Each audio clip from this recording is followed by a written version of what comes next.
This is why you need the right Apple Watch, to track your health or to enhance your adventure. Let's dive into the details between Apple Watch Series 9 and Ultra 2. So what sets these two tech titans apart? First up, display and durability. The Ultra 2 flaunts a larger, more rugged display, perfect for the outdoor enthusiasts among us, while the Series 9 keeps it sleek and compact, ideal for everyday elegance. Jumping to battery life, the Ultra 2 powers through with up to 36 hours on a single charge. That's nearly double the stamina of the Series 9. But it's not all about lasting longer. The Series 9 shines with its health features.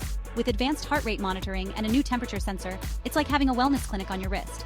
Now for the adventurers, Ultra 2 comes with enhanced GPS capabilities and a robust build that screams extreme. Whether you're climbing mountains or diving seas, it keeps up with every adrenaline rush. So tech lovers, which will it be?